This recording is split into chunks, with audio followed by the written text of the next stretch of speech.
એટલે એ કે વિશેષ સંજોગોમાં તો આપણને પરમાત્માની પ્રતીતિ થાય છે, પણ સામાન્ય જે રોજબરોજનું રૂટીન જે જીવન છે, સવારથી સાંજ લગીનું જીવન છે, પરમાત્માની અનુભૂતિ આપણને સાથે જ છે, એવી અનુભૂતિ આપણને કેવી રીતે રહે?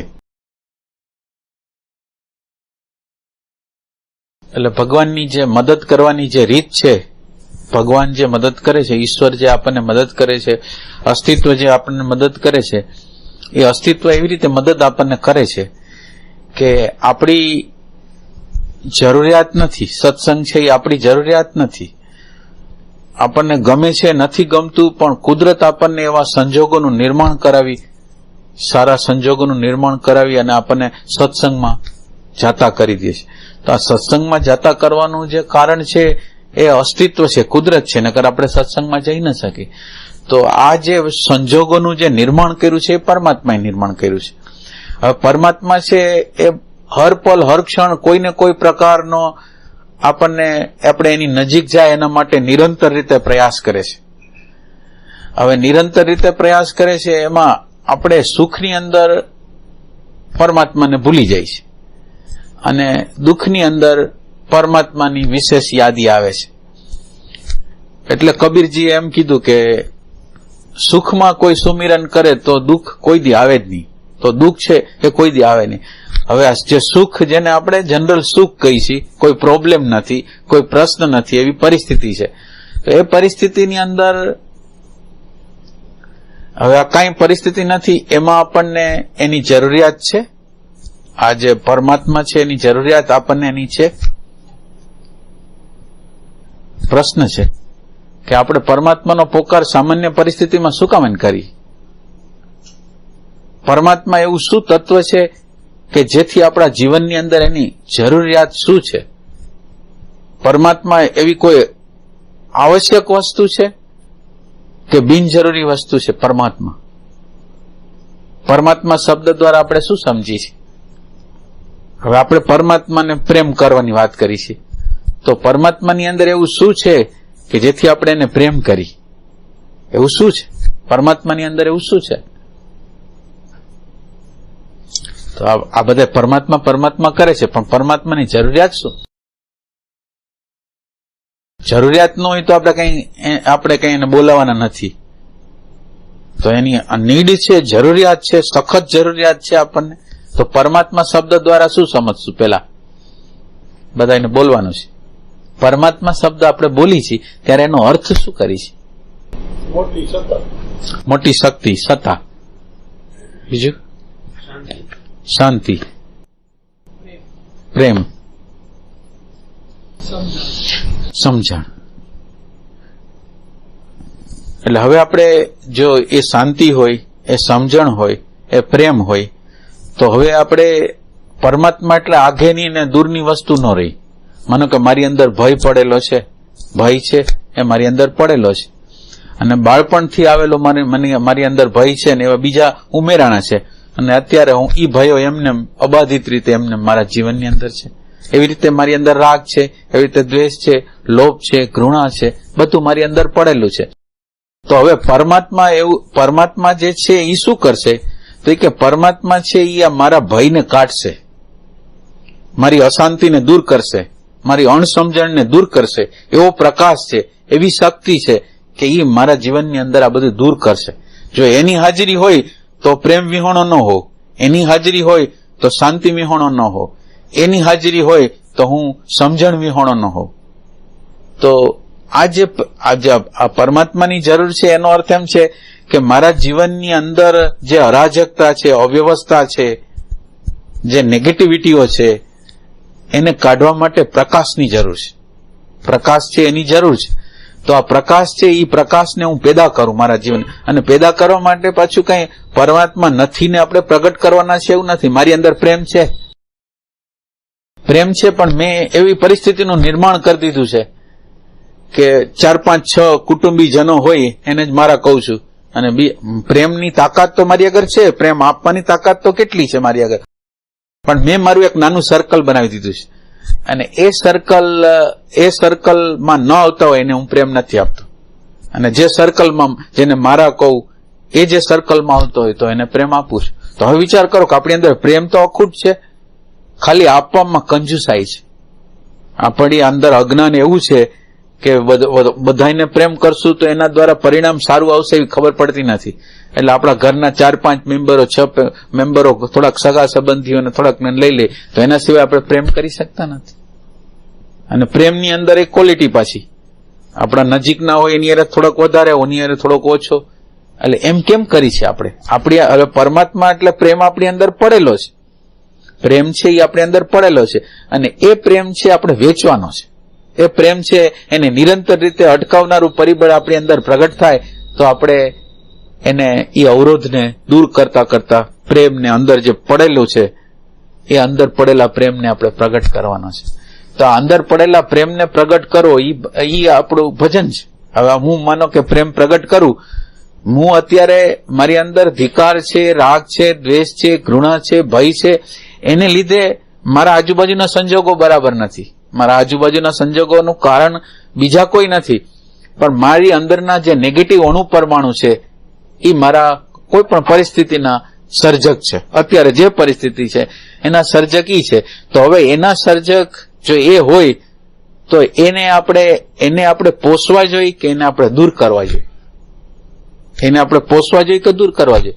તો એ કે એને પોષવા ન જોઈએ પણ એને દૂર કરવાનો પ્રયાસ કરવો જોઈએ. તો આપણા જીવનની અંદર એવું છે ખરું કે આપણી અંદર પ્રેમને અટકાવનારું પરિબળ હોય કે મારા મધર છે, મમ્મી છે, પપ્પા છે, એના સિવાય હું પ્રેમ કરી શકું? પતિ છે, પત્ની છે, એ સિવાય બીજાને પ્રેમ કરી શકું? અને પ્રોબ્લેમ શું છે? ભાવ આપવાનો છે. ભાવમાં કઈ દેવાનું તો નથી, ખાલી જે આવે છે એને જેવા છે એવા પ્રેમ આપણી અંદર અત્યારે જે પડેલો પ્રેમ છે એ જ આપવાનો છે. આપણી અંદરનો પડેલો આનંદ જ આપવાનો છે, પણ બીજું કઈ કરવાનું નથી. તો આ આપણી અંદર આપણે આ અણુ પરમાણુનું જો વિસર્જન કરવું હોય, ભયનું, રાગનું, દ્વેષનું, પ્રજ્ઞા વિહોણો અણસમજ છે એને દૂર કરવી હોય તો આપણે નિરંતર રીતે, હવે ભગવાન માટે નહીં, આપણા માટે. ભગવાન તો આપણી અંદર શાંતિ પ્રગટ કરવાનું છે, આનંદ પ્રગટ કરવાનો છે, પ્રજ્ઞા પ્રગટ કરવાનો છે. તો હવે આપણા જીવનની અંદર સવારથી સાંજ લગીને આપણે જે હોય છે એમાં ભગવાન સાથેનો નાતો કેમ નથી રહેતો? હવે આપણે સામાન્ય સંજોગોમાં ભગવાન યાદ નથી આવતા. એનું કારણ શું? તો કે આપણી અંદરનું અજ્ઞાન એટલું બધું છે. માનો કે સમય તો સામાન્ય સંજોગોમાં શું વિચાર નથી આવતા? અચ્છા, કોઈ પ્રસંગો સવાર સાંજમાં જે બનેલા પ્રસંગો હોય એના પ્રત્યે રિએક્શન નથી આવતું? કોઈ એવો વ્યવહાર કર્યો હોય તો નેગેટિવિટી નથી આવતી? વિચારો આવે છે, કલ્પનાઓ આવે છે. જે આગ્રહને ચોટેલા હોય એની વિરુદ્ધ કોઈ કરે તો તકલીફ પેદા થાય છે. તો આ બધી પરિસ્થિતિઓ તો પેદા થઈ રહી છે અને આ પરિસ્થિતિ છે એ આપણને પરમાત્માની નજીક જવા દેતી નથી. તો હવે આ પરિસ્થિતિ પરમાત્માની નજીક જવા ન દેતી હોય તો જે પરિસ્થિતિઓ પ્રગટ થતી હોય ઈશ્વર વિરુદ્ધની, પ્રેમ વિરુદ્ધની, આનંદ વિરુદ્ધની, શાંતિ વિરુદ્ધની, સંવાદ વિરુદ્ધની જે પરિસ્થિતિ પ્રગટ થતી હોય એની સાથે મારી સંમતિ નહીં. તો મારે સજાગતા કેટલી જોઈએ? મારે જે સજાગતા છે એ કેટલી જોશે? મારો સમય સામાન્ય સંજોગોમાં ક્યાં વહી જાય છે? તો વિચારોમાં, કલ્પનાઓમાં એમાં જ વહી જાય છે. તો એ મારું ઓબ્સ્ટેકલ નથી, એ મારું વિઘ્ન નથી. તો એ તો વિઘ્ન છે. તો હવે એ વિઘ્નને દૂર કરવું હોય, નેગેટિવિટીનું વિઘ્ન, કલ્પનાનું, વિચારનું, ડે ડ્રીમિંગનું, જે વિઘ્નો છે એને બધાને દૂર કરવા હોય તો આપણે શું કરવું જોઈએ? તો કે સજાગતા. આ જે વૃત્તિઓ, વિચારો, નેગેટિવિટીઓ જે આવે છે એને સહયોગ ન મળે એના માટે મારે જાગૃત રહેવું પડે, ચોકીદાર તરીકે રહેવું પડે કે અંદર કોઈ વૃત્તિ, કોઈ નેગેટિવિટી, કોઈ વિચારો, કોઈ કલ્પનાઓ એની સાથે હું તાદાત્મ્ય કરીશ તો અત્યારે ભગવાન સાથેનો મારો નાતો તૂટી જવાનો. તો ભગવાન સાથેનો મારો નાતો તૂટી જશે એવો આપણને પ્રેમ હોય. એટલે ભગવાન સાથેનો નાતો એટલે તમે સમજો છો વિચાર સાથેનો નાતો, કલ્પના સાથેનો નાતો, નેગેટિવિટી સાથેનો નાતો મારે તોડવો છે. અને એના દ્વારા જીવનના પ્રશ્નો જે મને ઉપસ્થિત થાય છે એ એટલે ઉપસ્થિત થાય છે અને કુદરત છે એ આપણને નિરંતર રીતે કોઈ પ્રકારની પરિસ્થિતિઓ આપે છે.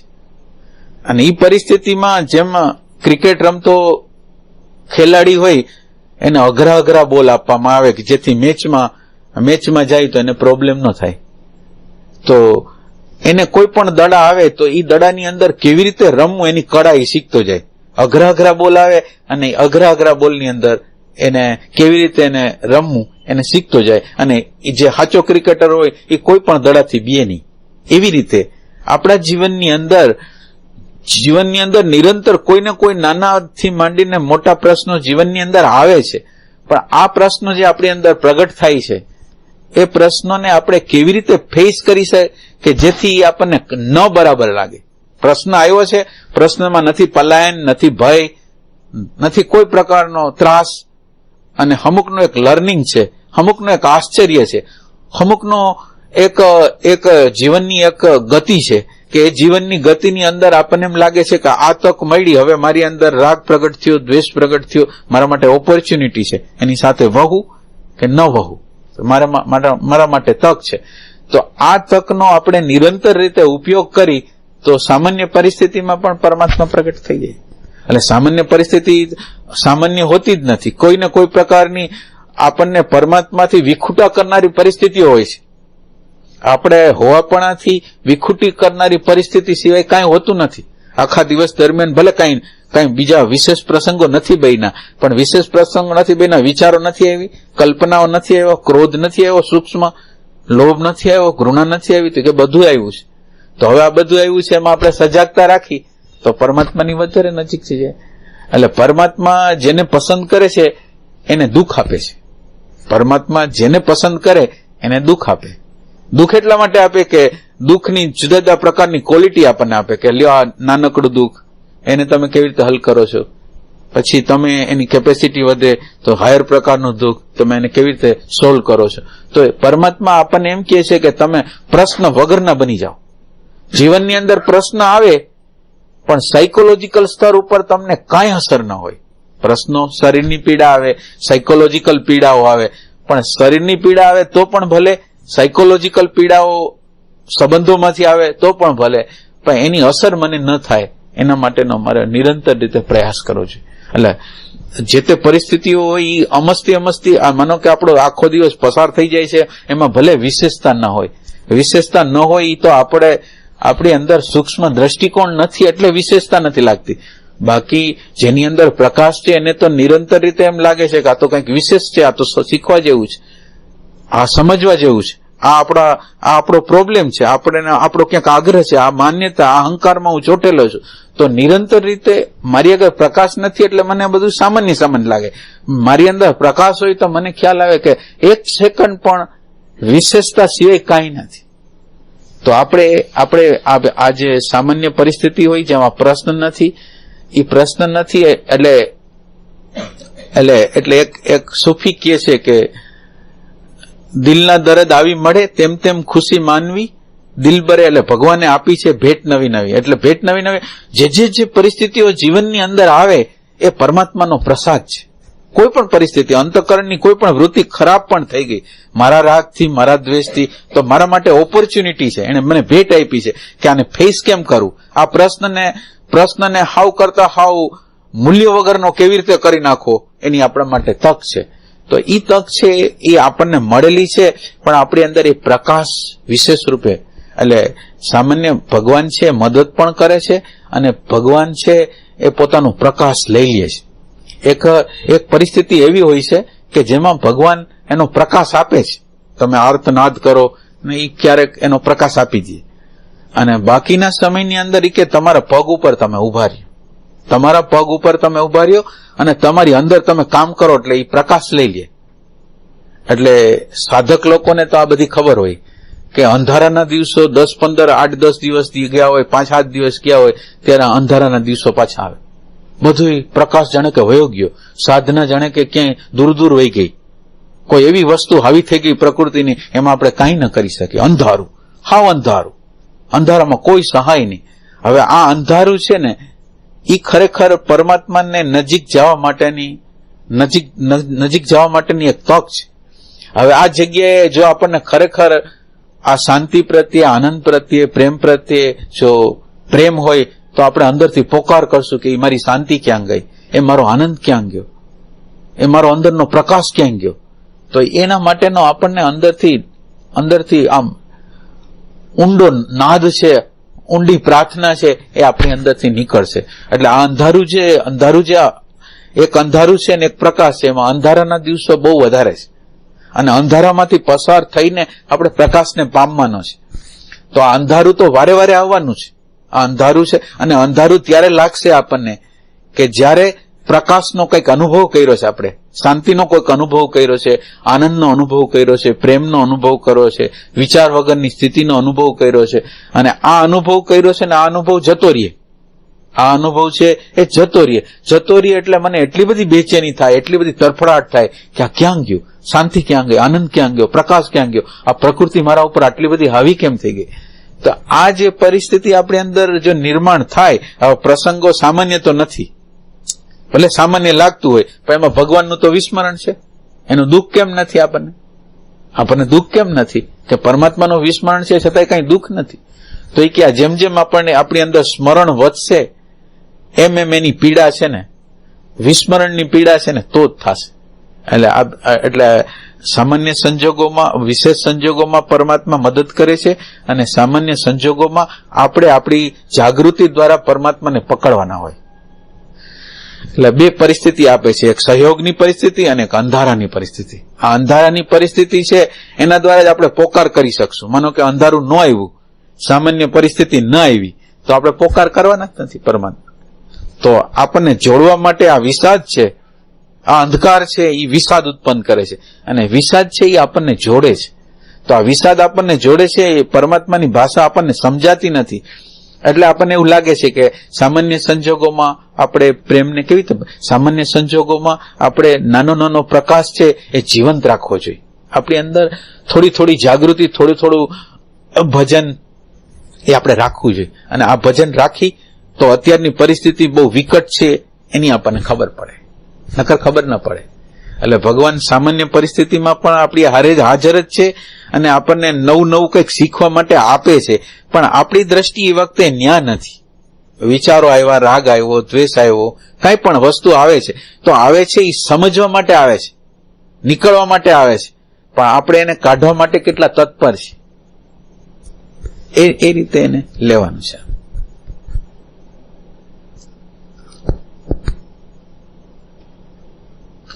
એટલે આની અંદર એક અનુભૂતિની જરૂર છે. એક અનુભૂતિ એવી કે શાંતિની કોઈને અનુભૂતિ થઈ હોય, આનંદની અનુભૂતિ થઈ હોય, પ્રેમની અનુભૂતિ થઈ હોય, કોઈ શાંતિની અનુભૂતિ થઈ હોય, તો આ શાંતિની અનુભૂતિને પકડીને ઈ જ જીવન આપણું બનાવી દે, ઈ વયું જાય. એટલે આપણું હોવું શું બની જવું જોઈએ. અત્યારે આપણો પ્રોબ્લેમ ઈ છે કે આપણે શાંતિ બનેલા નથી, પ્રેમને વરેલા નથી, સંવાદને વરેલા નથી, પ્રજ્ઞાને વરેલા નથી, પ્રજ્ઞાના જે અણુ પરમાણુ છે એને વરેલા નથી. એટલે અણસમજ આવે, ક્રોધ આવે, લોભ આવે તો આપણને કોઈ પ્રોબ્લેમ નથી. પણ આપણી અંદર એવા પ્રકારના અણુ પરમાણુ હોય એને આપણે પ્રેમ કર્યો હોય, આપણે પ્રેમના અણુ પરમાણુ પ્રત્યે પોષણ આપ્યું હોય, શાંતિના અણુ પરમાણુને, પ્રજ્ઞાના અણુ પરમાણુને પોષણ આપ્યું હોય, એમાં થોડુંક જીવા હોય, તો આપણને ખ્યાલ આવે કે આ એક અવસ્થા છે અને એક આ અવસ્થા છે, જે પ્રકૃતિમાં રહેવાની નેગેટિવિટીની જે અવસ્થા છે. એટલે આમાં હું નહીં રહી શકું, આમાં હું નહીં રહી શકું, આમાં હું નહીં રહી શકું એવી પ્રતીતિ જેને થશે ને એ લોકો આની બહાર નીકળી જશે. એટલે બેનો ડિફરન્સ તો સાધક લોકોને થવો જ જોઈએ કે આનો ડિફરન્સ શું છે, આનો ડિફરન્સ શું. અત્યારે શું થાય કે વિષાદનું તત્વ આપણી અંદર છે નહીં. વિષાદ એટલે આપણે કોઈને વિસ્મરણ, કોઈ મોટી શક્તિને, હમણાં આપણું મૃત્યુ આવી જાય તો, હમણાં કોઈ મોટો રોગ આવી જાય તો, હમણાં જીવનનો કોઈ મોટો પ્રશ્ન આવી જાય તો આપણે શું કરીએ? ભયભીત થઈ જાય. તો આવો ભયભીત વાળો ચહેરો લઈને નિરંતર રીતે એક જીવનમાંથી બીજા જીવન ને બીજા જીવનમાંથી ત્રીજા જીવન ગમે આપણા દ્વારા સારા કર્મ થઈ જશે, ખરાબ કર્મ થઈ જશે અને ગમે ત્યાં આપણે ગમે તેવા માણસોના સંપર્કમાં આવવું પડશે. એ આપણને ભય નથી શું? અત્યારે આપણે જે વસ્તુમાં કામ નથી કરી શક્યા એ વસ્તુ નિરંતર રીતે મારા સામે આવવાની જ. તો આ પ્રશ્નને હું હલ આજ કેમ ન કરું? કાલે મારે હલ કરવાનો જ છે, તો આજ હલ કેમ ન કરું?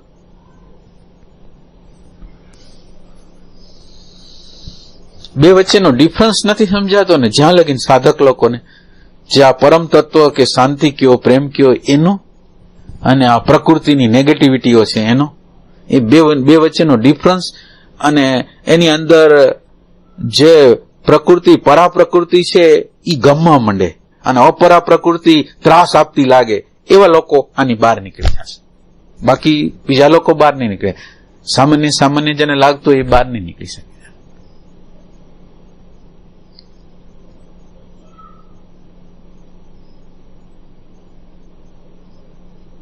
જે આપણે જયારે હોવાપણામાં હોય, દ્રષ્ટામાં હોય, સાક્ષીમાં હોય ત્યારે કોઈ ભય ન હોય, કોઈ વિસંવાદ ન હોય, અંદર સમજનું તત્વ હોય. એ વસ્તુને તમે જોવો અને ન હોય ત્યારે જોવો કે હારી હવે અંદરની હાલત કેવી છે. અને એ હાલત છે અસહ્ય આપણા માટે થઈ જાય તો આપણા માટે રસ્તો છે એ ખુલી જાય.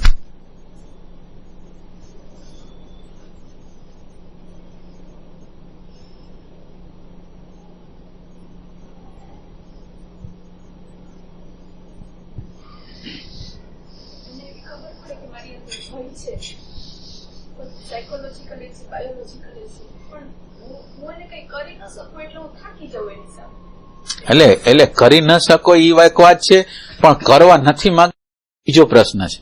કરી ન શકી એમાં કોઈ પ્રોબ્લેમ નથી. હું કઈ કરી ન શકું એનો પ્રોબ્લેમ નથી, પણ મને એ નડતર ન થાય એ પ્રોબ્લેમ છે. મારા માટે પ્રાણ પ્રશ્ન કેમ નથી બનતો? ભયને કાઢવાનો, ક્રોધને કાઢવાનો, લોભને કાઢવાનો, ઘૃણાને કાઢવાનો પ્રાણ પ્રશ્ન કેમ ન થતો? કે આ જીવનમાં નિરંતર રીતે મારે ભયમાં જીવવાનું છે? મારા જીવનનું કલ્યાણ મારે કરવાનું નથી? મારા જીવનના પ્રશ્નોને નષ્ટ નથી કરવા? મારી અંદર એવો પ્રશ્ન નથી થતો. અને આવો પ્રશ્ન જેને થશે તો એને રસ્તા મળી જશે, તો પછી કોઈ સવાલ નથી. પણ આ ભયને એની સામે બીજી કોઈ રીતે, હવે માનો કે હું ભયને મારે કાઢવો છે તો કઈ બીજી રીતે હું કઈ ન કરી શકું, પણ હવે ભયને કાઢવો છે ને હું અસહાય લાચાર છું તો કોને પ્રાર્થના કરું? મારી અંદરની પ્રાર્થના કરું. અને પ્રાર્થના છે એ પરામાંથી કંઈક જવાબ આપશે, અને એમાંથી આપણો રસ્તો, એમાંથી પ્રેમ પ્રગટ થશે, ધીરે ધીરે વધતો જશે પ્રેમ. આજ થોડોક છે, કાલે વધશે. તો એ રીતે પ્રક્રિયા છે. પણ એ ભયને હલાવી લેવો છે કે હવે માનો કે આ ભયની સામે આપણે થાશું તો જીવનના કોઈ પ્રશ્નો આવવાના છે. માનો કે જેનાથી આપણે ભયભીત છીએ એની યારે કંઈક બોલવાના છે તો એના દ્વારા પ્રશ્ન તો આવવાના. તો એ આપણી આગળ તાકાત છે? એ પ્રશ્ન તો એક જ વખત આવશે, પછી હંમેશને માટે નષ્ટ થઈ જાય. પણ એ પ્રશ્ન માટેની તૈયારી છે આપણી? એક વખત સાહસ કરી દઈ તો એ સાહસ દ્વારા, અને એ તો જીવનનો અનુભવ છે ને આપણને, કે કોઈ પ્રશ્નને આપણે, કોઈ પ્રશ્ન છે આપણે તારા પ્રસંગમાં બહીને તો ગોંડલની અંદર આપણે ડોક્ટર લોકોને સાચું કહેવાનું હતું અને હિંમત નહોતી થતી, અને પછી તે હિંમત કરી તો તને સાહસ આવી ગયું કે ના આવી ગયું? તો એ સાહસ આવ્યું કેવી રીતે? કે આ જે ભય છે એની બહાર નીકળવાની કોઈ ઝંખના જાગી તને, તો જાગી તો એને કાઢવા માટેનો તે જે પ્રયાસ થતો તો એ કર્યો, અને એક વખત કર્યો તને એમ લાગ્યો કે રસ્તો ખુલી ગયો. ખુલી ગયો ને રસ્તો. તો હવે એવી છે આપણને ઝંખના કે આપણને અત્યારે જે ભય છે, અત્યારે જે ક્રોધ છે, અત્યારે જે સેલ્ફ સેન્ટર, સ્વાર્થનું કેન્દ્ર છે, એ જીવા જેવું નથી. અને આપણે તટસ્થતા જ્યાં ગુમાવતા હોય ને ત્યાં આપણને બરાબર ના લાગે.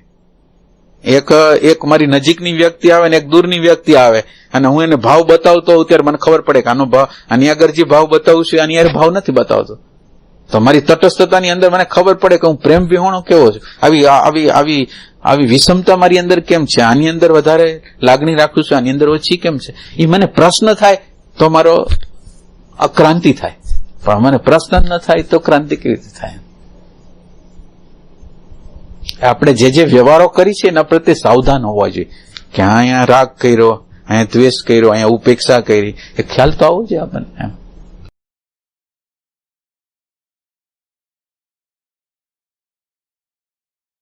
ખાલી આપણે એટલું જ કરવાનું છે કે મને આ અણુ પરમાણુ રાગના, દ્વેષના, લોભના, ઘૃણાના, ક્રોધના, સ્વાર્થના આ અણુ પરમાણુમાં મારે જીવવું નથી. આ મને બહુ તાપ આપે છે, બહુ સંતાપ આપે છે, બહુ પ્રશ્નો નિર્માણ કરે છે, જીવનની અંદર મને લાચાર રાખે છે, ભયભીત રાખે છે, અને ભૌતિક વસ્તુની સિક્યુરિટી ગોતું છું, ભગવાનની નથી ગોતતો. હું ગોતું છું વ્યક્તિની સિક્યુરિટી, પૈસાની સિક્યુરિટી, ઇમેજની સિક્યુરિટી ઈચ્છું છું, પણ પરમાત્માની સિક્યુરિટી હું નથી ઈચ્છતો.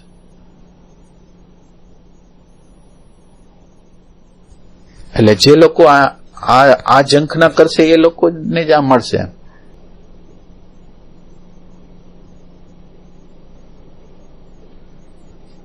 આપણી અંદર વિચારોના પ્રકાર હોય છે. સામાન્ય વિચાર કરતા હોય એટલે આપણો સમય આમ જનરલ સામાન્ય વિચાર આવતા હોય એટલે એમાં સમયના સમય વહી જાય. વિશેષ રૂપે રાગનો કે દ્વેષનો કે એવો વિચાર આવે ત્યારે કંઈક ખબર પડે કે આપણી અંદર આ આવ્યું છે. બાકી આપણી બેહોશી અમાપ હોય કે એમાં પણ કંઈ ખબર જ ન પડે. વિશેષ રૂપે નેગેટિવિટી આવે ને ત્યારે થોડીક સજાગતા આવે, બાકી આમ સજાગતા ન આવે.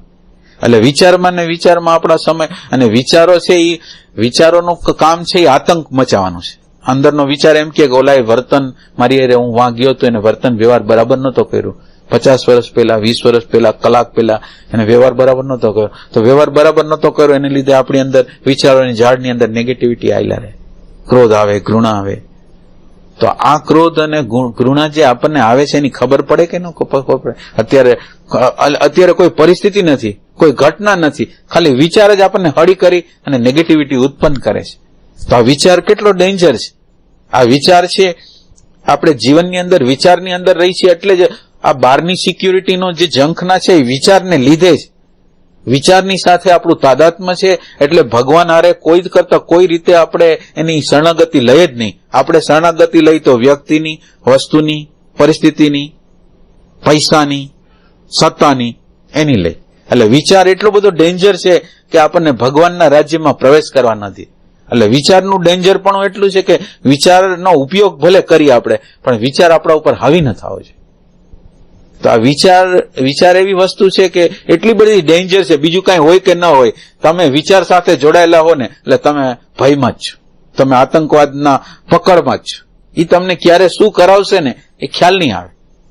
વિચાર એવો ધક્કો મારીને તમને કર્મ કરાવી દેશે, ક્યાં કેવી રીતે ધક્કો લાગી ગયો, કેમ થઈ ગયું ખ્યાલ જ નહીં આવે. આ તો અનુભવ છે ને, વિચારો સાથે તાદાત્મ્ય હોય તો બધાના અનુભવ તો છે ને.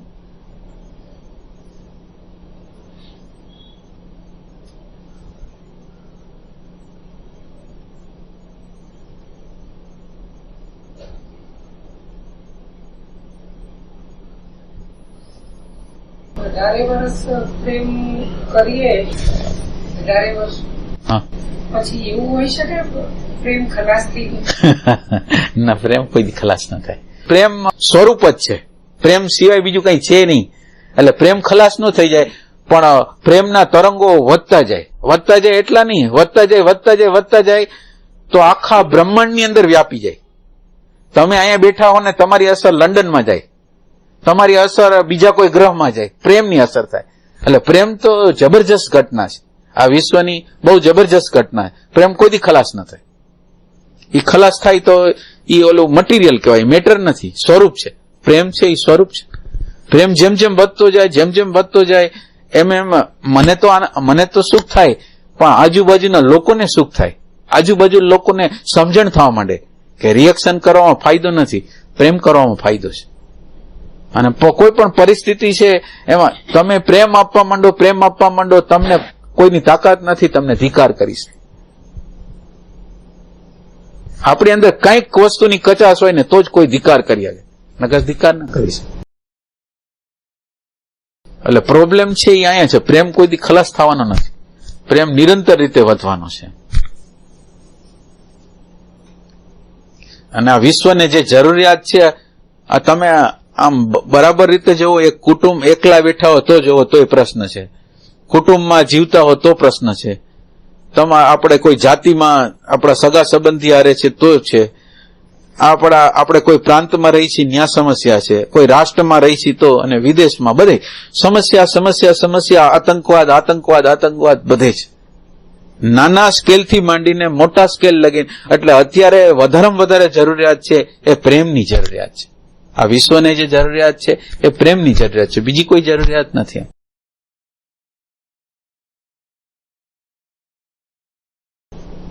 જેમ ટાઈમ જતો હોય પ્રેમ વધતો નથી, ઘટતો જાય. એટલે જીવનની રીત, આ જીવન છે ને એની રીત એવી છે. જીવનની રીત કેવી છે કે આપણે કોઈને ભાવ બતાવ્યો, કોઈને પ્રેમ બતાવ્યો, એને આપણને ન બતાવ્યો, જીવનને જોતા જાય છે.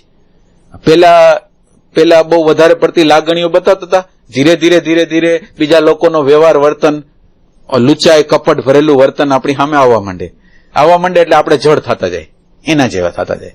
એટલે આપણી અંદર પ્રેમ ખૂટે છે એટલા માટે કે અજ્ઞાન દ્વારા ઓલા તો જડતા ભરેલો વ્યવહાર કરે, લુચાઈનો, કપટનો, શોષણખોરીનો, આપણો બેનિફિટ લેવાનો, બધો પ્રયાસ બીજા લોકો કરે છે. આ બીજા લોકો કરે છે ને એના જેવા આપણે બની જાય છે. એટલે જડ સંવેદનહીનતા, આપણી અંદર સંવેદનશીલતા રહે જ નહીં કે આને મારી હારે આવો વ્યવહાર કર્યો, હું એવો જ થઈ જાઉં.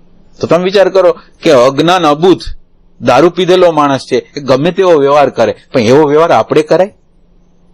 એમાં સમાજની અંદર રહેતા લોકો હાવ અબૂધ છે, અને ઈ લોકો જે વ્યવહાર કરશે એવો વ્યવહાર તમે કરશો તો તમારા કર્મ અનંત ગુણાકારમાં ખરાબ થવાના છે. ઈ એનો પ્રશ્ન છે. ખરાબી માનો કે એને શોષણ કરવું, એને કપટ કરવું, એને લુચાઈ કરવી હોય, જે કરવું હોય એનો પ્રશ્ન છે.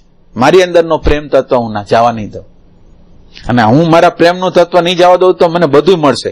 આ વિશ્વની વસ્તુ તો મળશે, પદાર્થો મળશે, પરિસ્થિતિઓ સારી મળશે, એ સિવાય મને અંદરની શાંતિ, અંદરનો આનંદ બધું મળવાનું છે. આના દ્વારા એક વસ્તુ પ્રાપ્ત નથી થવાની. આ જે આપણે વ્યવહાર કરી છે ને એના દ્વારા એક વસ્તુ આપણને પ્રાપ્ત નથી થવાની, બધી વસ્તુ ગુમાવવાની છે આમાં. એટલે જડતાનું કારણ શું છે? બીજા લોકો જે અજ્ઞાનમાં પડેલા લોકો છે, અણસમજમાં, જે સમાજમાં જીવતા માણસ છે, જે સ્પર્ધામાં જીવે છે, જે અહંકારમાં જીવે છે, જે સ્વાર્થમાં જીવે છે, એ લોકોના સંપર્ક દ્વારા આપણે ધીરે ધીરે ધીરે જડ થતા જઈએ. એટલે જડતા એ સારી વસ્તુ નથી. તો આપણે ક્યાંક ખોટા ટ્રેકમાં છે.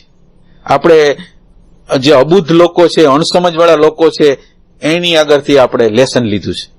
જે જ્ઞાની લોકો છે, જે પ્રેમવાળા લોકો છે, જે શાંતિવાળા લોકો છે, એના સંપર્કમાં નથી રહ્યા આપણે, અને આવા લોકોના સંપર્કમાં. અને ત્યાં વેલ્યુ કોની છે? તો કે પૈસાની, કોઈ સત્તાની હોય વેલ્યુ હોય, કોઈ મોટી ઇમેજ હોય એની વેલ્યુ હોય. તો આપણે ખોટી વેલ્યુ આંકી છે કે આની વેલ્યુ કઈ નથી, એની આગળ ગમે તેટલું હોય. શાંતિ છે એની આગળ?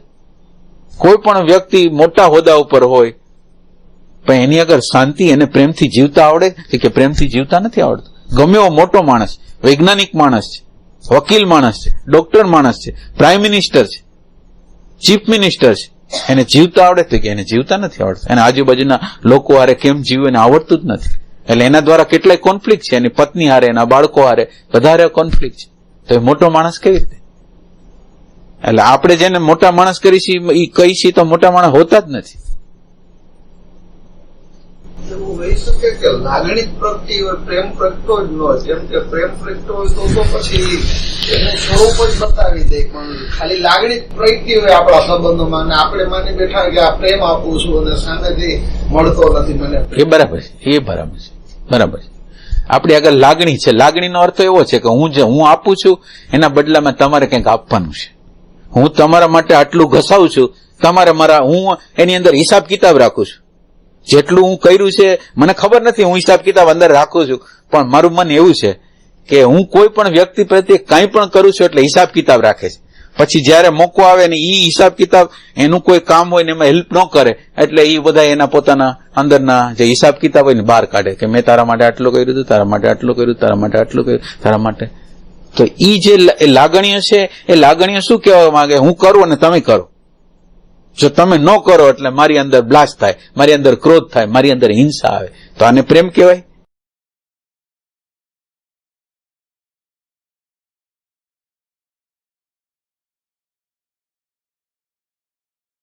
જે પ્રેમ ને શાંતિ વગેરે બધું જે ભળ્યું છે એ મહાશૂન્યતા એટલે ઇન્ટેલિજન્સ છે. એ અને આપણે જેને ખલીફો કહીએ છીએ એ બે જોડાયેલા છે. ખલીફો સાધકને હંમેશા થવાનો, સાધારણ માણસને તો ખલીફાની કદાચ ખબર નહીં પડે, કારણ કે એ તો વ્યસ્ત રહેશે. સત્સંગીને સાધકને ખલીફાનો અનુભવ થવાનો. એ જ ખલીફો બુગદું છે એમ કે જે એ ખલીફાનો સાક્ષાત્કાર છે. ખલીફાનો સાક્ષાત્કાર છે, ક્રોધનો સાક્ષાત્કાર છે, ભયનો સાક્ષાત્કાર છે, મારી અંદર પ્રેમ રહિત અવસ્થા છે એનો સાક્ષાત્કાર છે. ઈ એના માટેનો દરવાજો. મને ખબર પડે કે હું પ્રેમ વિહોણો છું, મને ખબર પડે કે હું સ્વાર્થી માણસ છું, તો મારો રસ્તો નીકળશે. પણ મને એમ થાય કે હું બરાબર છું. બરાબર કોઈ હોય જ નહીં. પ્રતિક્ષણે આપણે બદલાવાનું હોય છે, પ્રતિક્ષણે આપણી કચાશોને આપણે કાઢવાની હોય છે, આપણી અંદર જે આત્માની મૂર્તિ છે ને ઘડવાની હોય છે, આપણી અંદરની શાંતિ છે, આપણી અંદરનો પ્રેમ છે, એને જે છુપાયેલો છે એને કાઢવાનો હોય છે. તો બધી તકો છે આપણા માટે. એમ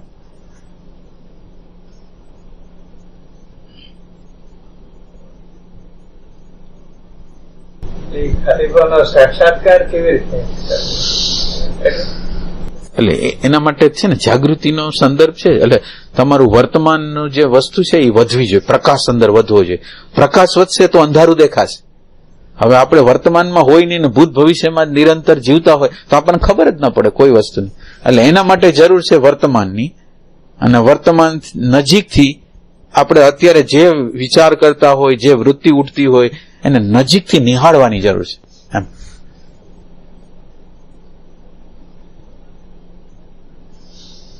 અને આપણી એ ભ્રમણાઈ છે, આપણે કંઈક કરી લેશું સાધના દ્વારા, કંઈક કરી લેશું, પ્રશ્ન દ્વારા, જવાબ દ્વારા કંઈક કરી લેશું.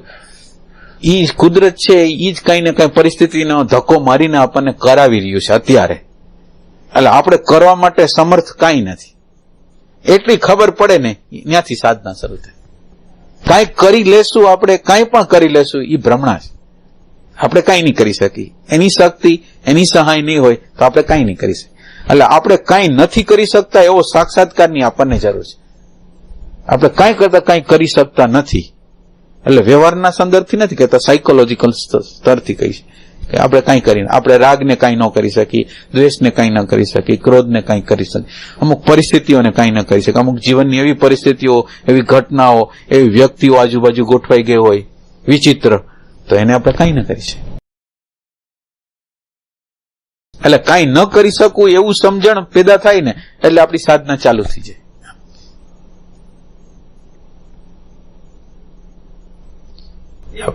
ખાલીપાનો સાર લાગે છે. એટલે એના દ્વારા જ આપણે એક મોટી શક્તિને પોકાર કરશું તો જ કરશું. આપણને ગમે એવા જીવંત લાગતા હોય ને, આપણે જીવંત વ્યક્તિ નથી. આપણને અત્યારે ઇન્ટેલિજન્સ છે એ ધક્કો મારીને કરાવે, જે કરાવે સારું કરાવે તો. અને એની અંદર ભગવાનનો એમાં કોઈ એમ હિસ્સો નથી. હિસ્સો ફક્ત આપણા કર્મના અણુ પરમાણુ છે. કર્મના જે અણુ પરમાણુ છે, જે પ્રકારનો ઉદય થયો હોય એ પ્રકારનો ધક્કો મારી દે. એ પ્રકારની ક્રિયા આપણને એવો વિચાર આવે કે આપણે આવું કરવું છે, પછી ખરાબ કરવાનો વિચાર આવે, સારા કરવાનો વિચાર આવે. એ બધી ભગવાનની ઇન્ટેલિજન્સ છે. અહીંયા અંદર તો બધા મરેલા છે, અહીંયા અંદર કોઈ જાગતું પુરુષ નથી. તો અંદર કોઈ જાગતું નથી તો કોણ કામ કરશે? હવે અંદર વૃત્તિ આગળ થઈ ગઈ, જે પ્રકારની સારી અથવા ખરાબ વૃત્તિ આગળ થઈ ગઈ, અને એનો હિસ્સો એનો ભાગ છે એ ભજવશે. એટલે અત્યારે જે કરે છે એમાં આપણી કોઈ સ્વતંત્રતા નથી. અત્યારે જે કરી રહ્યા છે એમાં કોઈ સ્વતંત્રતા નથી. આપણને લાગે ઘણું કે હું આ કરું છું, તે કરું છું, પણ સ્વતંત્રતા કાંઈ નથી. અને આ સ્વતંત્રતા નથી, અને સ્વતંત્રતા પ્રાપ્ત કરી છે એવો વિચાર છે ને એ સાધના છે કે આ ગુલામીમાં જીવવું નથી. એમ એક આવેગ આવ્યો ક્રોધનો, લોભનો, મોહનો, જેવા જેવા આવેગો આવ્યા એ ઢળી ગયા. સારો વિચાર આવ્યો, સારો વેગ આવ્યો, સારા એ ઢળી ગયા. ખરાબ વિચાર આવ્યો, ખરાબનો આવેગ આવ્યો, ખરાબ ઢળી ગયો. બધી વસ્તુ એની રીતે ઢળી જાય છે, આપણે જોતા રહી જાય છે.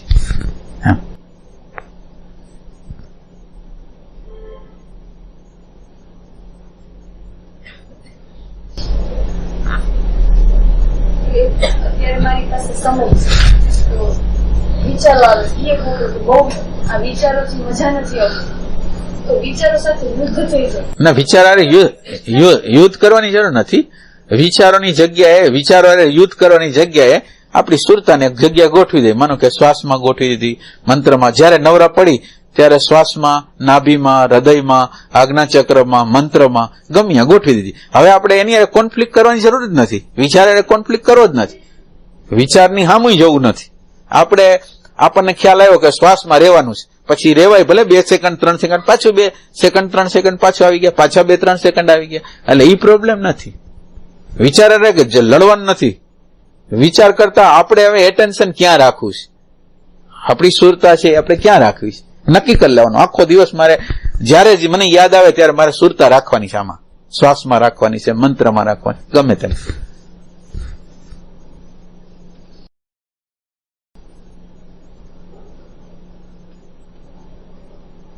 વર્તમાન છે એ વેલ્યુ વાળું છે એ ખબર નથી. અત્યારે આ ક્ષણે મને જીવતા ન આવડ્યું ને એટલે બીજી કોઈ ક્ષણે જીવતા નહીં આવડે. આ ક્ષણે હું કેવી રીતે જીવું છું? આ ક્ષણ એટલી બધી ઇમ્પોર્ટન્ટ છે. આ ક્ષણમાં જે પ્રગટ થઈ રહ્યું છે એ અણસમજથી પસાર કરું છું કે સમજણથી પસાર કરું છું, એના ઉપર આખો આધાર છે.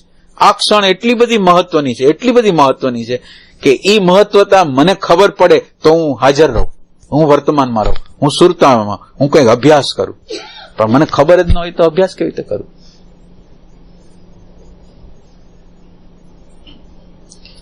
અત્યારે કોઈ પણ પ્રકારનું કામ કરતો હોય તો કામ કેવી રીતે કરું છું? કોઈને સહયોગ આપું છું તો સહયોગ આપવા પાછળ મારો ઈરાદો શું છે? કોઈને મદદ કરું છું તો મદદ કરવા પાછળ મારો ઈરાદો શું છે?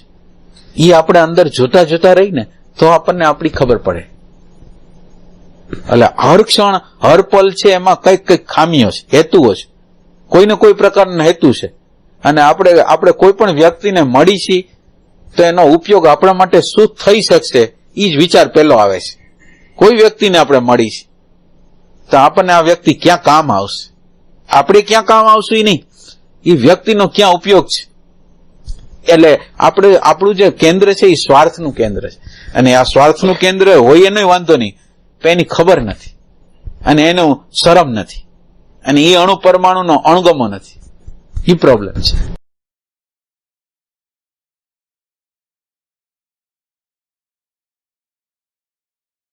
ખરાબી ગમે એવી હોય એમાં ભગવાન કે તમે આ દુનિયામાં જેટલી ખરાબી હોય બધી તમારામાં હોય તો મને વાંધો નથી, મને કોઈ પ્રકારનો વાંધો નથી, પણ તમે એમાં સંમત નથી એટલું તમે મને કહી દો ને, એટલે તું છે એ મારો ભક્ત જ છે.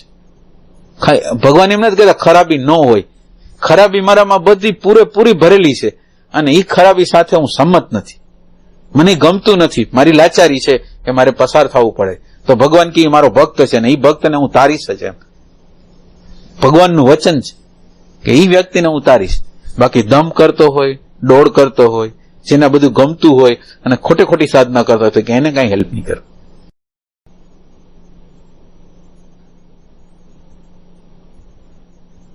ભગવાન તમારી આગળ ગમે એવી ખરાબી હોય ને, હું તમને ચેલેન્જ કરું, તમારી આગળ ગમે એવી ખરાબી હોય ને, એ ખરાબીની અંદર ઈ જાગ્રત રહેશે.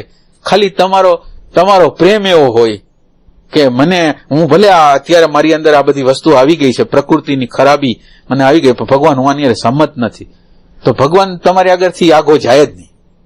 એ ગમે એવી પરિસ્થિતિમાં ગમે એવી ભયંકર કર્મ કરી નાખો ને, એ શાંતિ, એનો આનંદ છે, એનો પ્રસાદ છે ને, એ આપણી આગળથી જવા જ નથી. એવી વસ્તુ છે. તમે ગમે એવું ભયંકર કર્મ કર્યું, ક્રોધનું કર્મ કર્યું કે બીજું કોઈ પણ કર્મ કર્યું, તમારો અંદરનું મૂલ્યાંકન એવું છે કે વસ્તુ મારે આ જ જોઈ છે, આ નથી જોતી, તો પરમાત્માની શાંતિ, પરમાત્માનો આનંદ એ તમારી હારે હારે પ્રગટ રહેશે જ એની રીતે જ. એમાં આપણે પ્રયાસ નહીં કરવો પડે, ખાલી આપણી નજર એના તરફ છે કે મારે આ નથી જોતું, આ જોઈ છે.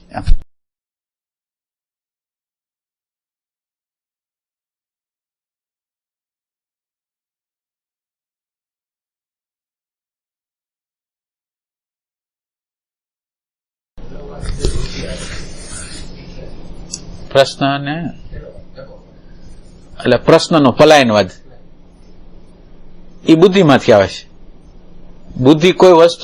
બુદ્ધિ હોય ને એ સિક્યુરિટીઝ ઈચ્છે છે અને એને સહેજ એવું લાગે કે અજ્ઞાતનું કોઈ કારણ આવી જાય, ધારેલું બધી વસ્તુ ન આવે એટલે એને અસલામતી જેવું લાગે, એટલે ભય લાગે. એટલે આ બુદ્ધિમાં જીવતો માણસ છે ને એ શરણાગતિ ન કરી શકે. એટલે આપણે આ બુદ્ધિમાંથી ખસી અને આ જે નિષ્ક્રિયતા છે, હોવાપણું છે, એમાં આવવાનું છે કે જેથી આ બુદ્ધિ જે સિક્યુરિટી ઈચ્છે છે, જે ભય ઈચ્છે છે, જે પલાયનવાદ ઈચ્છે છે, પ્રશ્ન આવે ને ભયભીત થઈ જાય છે, બીજાની સહાય લેવા માટે દોડી જાય છે, ભગવાનને ભૂલી જાય છે. તો આ જે છે ને એ બુદ્ધિનું કામ છે. બુદ્ધિ કોઈ દી ભગવાનને ઈચ્છે જ નહીં. બુદ્ધિ જે ઈચ્છે એ બહારની પરિસ્થિતિ, બહારની ઘટના, બહારની વ્યક્તિઓ એને ઈચ્છે, પણ ભગવાનને ના ઈચ્છે. એટલે આ પ્રશ્ન ફેસ નથી કરવો એ બુદ્ધિને નથી કરવો. બુદ્ધિ છે એ પ્રમાદી છે, એની અંદર પ્રમાદ છે કે અત્યારે મારે આ કામ આવી પડ્યું છે, આ કામ ઉપર મારે કામ કરવું છે, એ પ્રમાદ કરે છે. અને પ્રમાદની સ્થિતિ હોવાથી આપણને ભય લાગે છે. હવે એને પ્રયાસ જ નથી કરવો તો આપણા દુઃખ કેવી રીતે જવાના છે? એટલે આપણું જીવન છે એ બુદ્ધિમાં છે, એટલે આપણે પલાયનવાદી છે. પણ તમે કોઈ પણ પ્રશ્ન આવે અને તમે એમ વિચાર કરો કે મારી હારે ભગવાન છે, મારી હારે સંત છે, જેવો વિચાર કરો તો તમારી અંદર ભય રહે તો તમે જોજો, ભય નહીં રહે. ભયનું કારણ છે શું થાય? સેલ્ફ સેન્ટર છે. સ્વાર્થના કેન્દ્રમાં, બુદ્ધિના કેન્દ્રમાં એને મોટી કોઈ શક્તિ જ દેખાતી નથી, એટલે ભય આવે છે. એટલે આ પ્રમાદ છે એને દૂર કરવો જોઈએ, અને બુદ્ધિનો જે પ્રમાદ છે એને દૂર કરવો જોઈએ કે હું હવે આને ભય લાગે એવું જ કરીશ, આને ગમશે નહીં એવું જ કરીશ. તમે જો એવો પ્રયાસ કરો તો એનો પ્રમાદ જતો રહે. અત્યારે આપણને બુદ્ધિ એમ કહે છે કે આમ ન કરાય એટલે આપણે નથી કરતા, પણ જે વસ્તુની એ ના પાડે ને એ તમે કરો. એ સારી વસ્તુની જ ના પાડશે, ખરાબ વસ્તુ માટે એ ના નહીં પાડે. હા,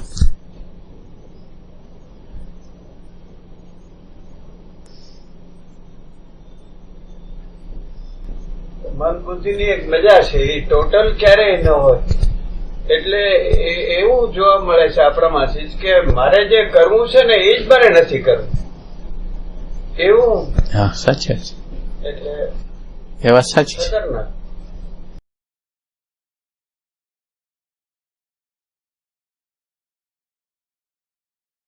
એટલે સામાન્ય લોકો ખતરનાક નથી, પણ આધ્યાત્મના લોકો ખતરનાક છે. આમ અંદર કોમ્પ્લિકેટેડ થઈ જાય છે.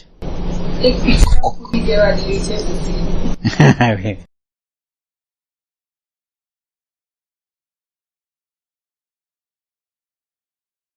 ભગવાનને શરણે કરી દે ને એટલે પવિત્ર થતી જાય. ભગવાનને શરણે કરી,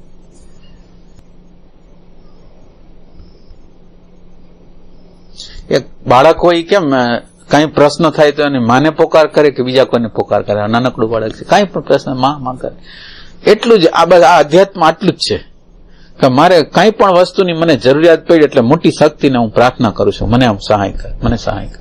બસ આ જ આધ્યાત્મ છે, બીજું કોઈ આધ્યાત્મ નથી. મારાથી હું નહીં કરી શકું મને ખબર છે. આ આધ્યાત્મ છે, સાચું આધ્યાત્મ. આ બધા લોકો ધ્યાન કરે છે, ભજન કરે છે, જાગૃતિ રાખે, શરણાગતિ નથી. પોતે વર્તમાન ક્ષણમાં જીવે છે, પોતે જે કરવું એ બધું કરે છે, શરણાગતિ નથી.